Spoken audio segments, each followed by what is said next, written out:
Hey team, welcome back to the channel, man. Back out here in the old field office, and wanted to take some time and opportunity to talk some more about counseling. We're going to talk about some crisis counseling, if you will.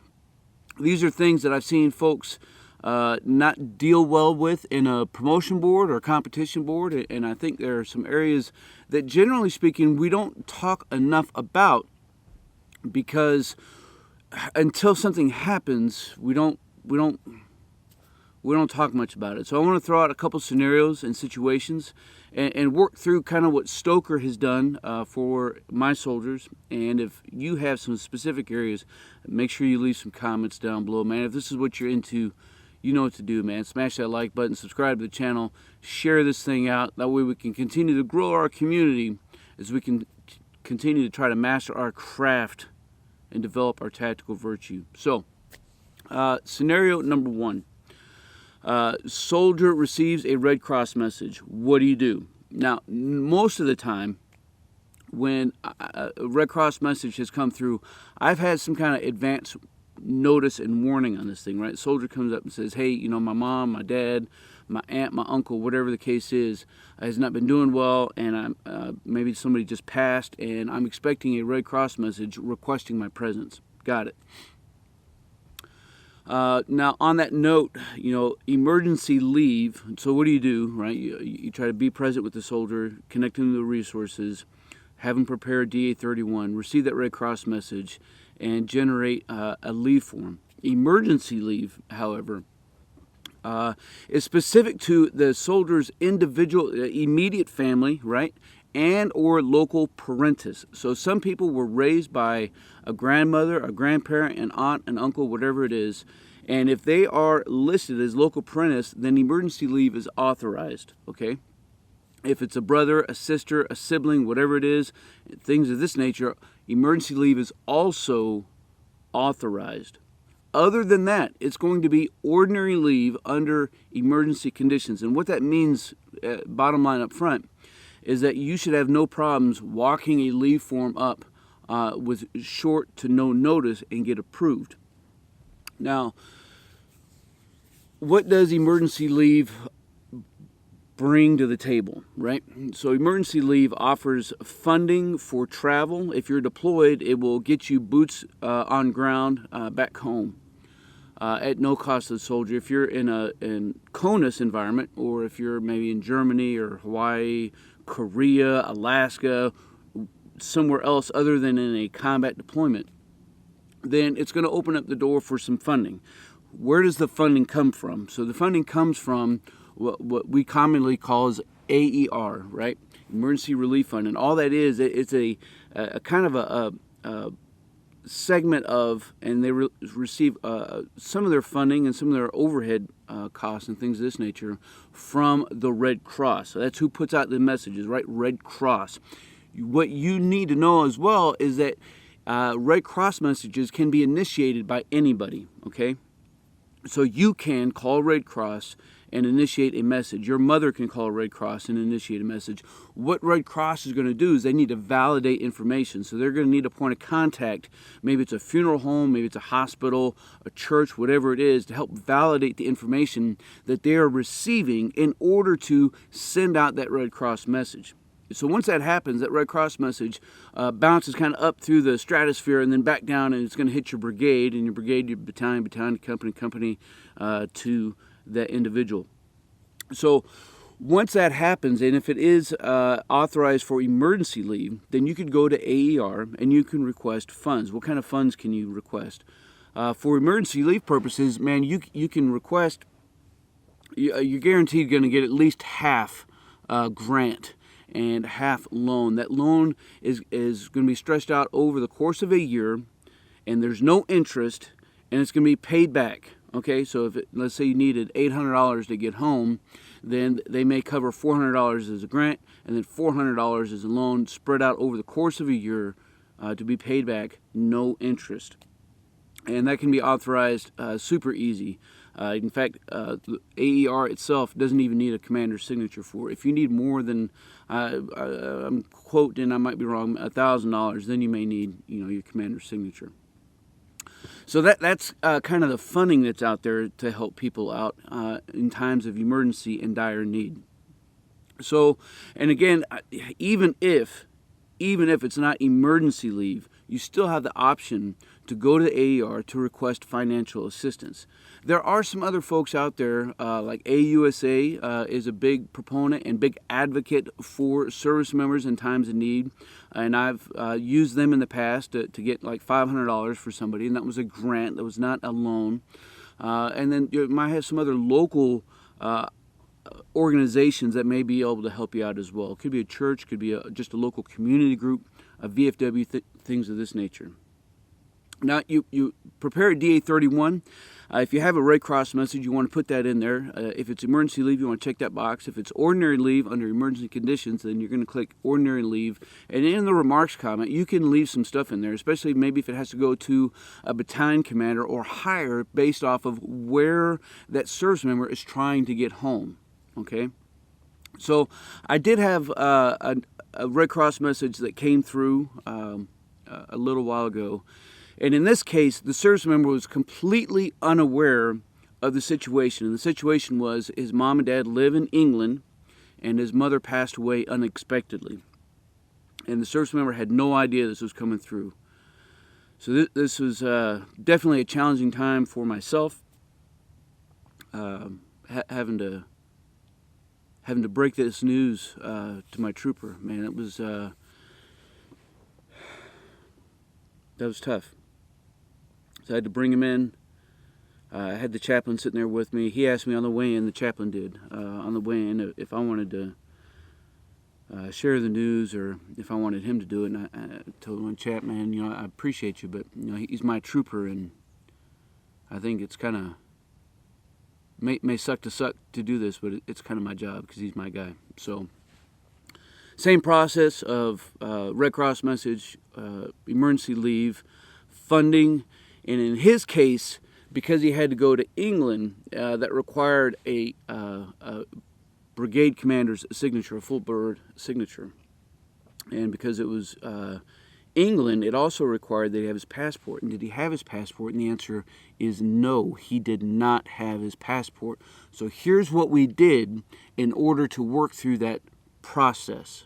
So what we had to do is he lost his passport on his way to England. He's a naturalized citizen. He was born in California, but ended up being raised in England as his parents were working overseas. So I called the State Department, right?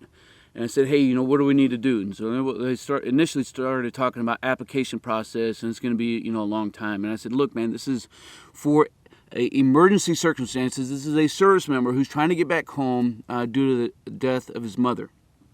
And because of that, State Department can authorize, actually, if you have travel within 72 hours of the time of an appointment, you can do a walk-in and get a passport, okay?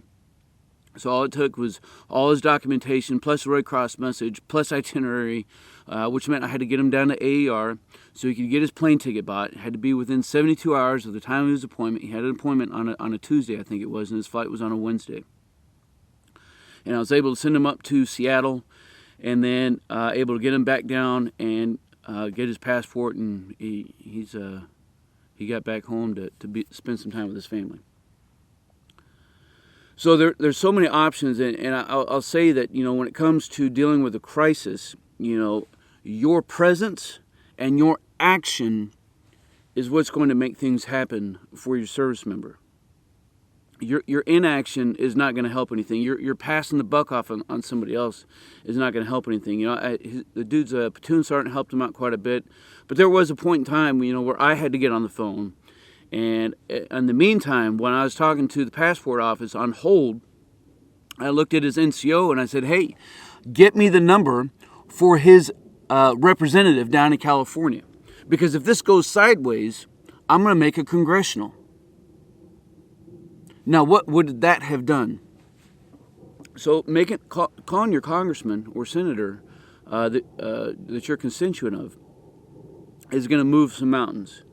So typically, these are this is something that protocol kind of related, is a last ditch effort, right? So if open door policies don't work, and you have all kinds of red flag, and there's just no way to get through something, then making a congressional is going to make some stuff happen. I've had to do one a couple times in the past, and so ultimately what happened is that day you're going to hear back from somebody that works for your representative, and they're going to get all the details, all the facts, and then they're going to start working forward. In this case, I had the State Department give me a complete runaround, and if I had no way forward, then I have no doubt that the congressman could have called the State Department to help push this process forward in order to make sure that my dude could get his passport so he could get home and be with his grieving family, as he was grieving himself, right? So that's a way. So some other situations, maybe you're dealing with an issue at a hospital, right? Maybe somebody's not getting the proper treatment or care. Maybe it's that service member, maybe it's a service member's family. And you're kind of getting the runaround, and things just aren't going right. So similar to congressional, but local. So it's related, if you will, but it's certainly at a lower echelon. Making congressional is kind of big. You think like going to IG is big. I mean, making congressional is huge. So in a hospital related issue, the people that you want to talk to is called your ombudsman. Ombudsman is essentially kind of like your IG for your hospital staff. And if there are issues, man, they are your advocate. So you have patient advocates, and then you have your ombudsman, and they are your advocates, man. If you're not getting the right answer, if you're getting spun around 50 different directions, then that ombudsman is going to help pierce through the system in order to make sure that your service member is getting the proper treatment and care that they deserve and are entitled to. Okay? So I hope that makes sense. So other types of crisis-related events. I had a service member years ago whose adult child had entered the Air Force and was sexually assaulted up in Alaska. So very similar process, right? Red Cross, emergency leave, get the trooper up there as fast as I can, and then help take care of the family who had to stay back at the home with kids in school and everything of this nature. So some gift bags, some food, drop off and pick up and things of this nature. So all kinds of ways, man. You gotta remember that you're ultimately your team is a community. It is a small family, if you will, that should be taking care of each other. So, I hope that throughout the course of this particular one, maybe there's some details of how to deal and relate with crisis counseling. Of course, crisis counseling typically is going to be done verbally, but you could put it on paper. And if I did put it on a 4056, I would want to make sure it would be a crisis-oriented counseling, which is technically kind of an event-oriented counseling. I would want to especially leave all the points of contacts. Point the person in the right direction for a chaplain, for behavioral health, for medical, for legal, all the other local resources that may be out there, and also make sure that they know how to reach back. Right? There was a point in time where I had to take some leave, moving from Okinawa to Camp Lejeune, North Carolina. This is a long time ago, and along the way, because this is before cell phones. This was actually 1995 BC, and BC is before cell phones. I needed to know how to call back, so I had to have that DSN operator back for where I was at, so that if I was either on Camp Lejeune or at a recruiting station anywhere, that I could have dialed that DSN operator to call my CQ desk or our staff duty in order to reach back and talk to my first line NCO. So all kinds of ways to stay communicating out there, all kinds of ways to provide support for your trooper or for yourself in order to help deal with the crisis that they may be dealing with. So I hope you picked up a few things to put in your kit bag. If you did, make sure you like it. Leave some comments down below. Maybe it's a specific situation or scenario and how we can deal with something. That way we can continue to keep this conversation rolling. Man, as always, I appreciate all you guys. You stay out there, you keep grinding, and you stay stoked.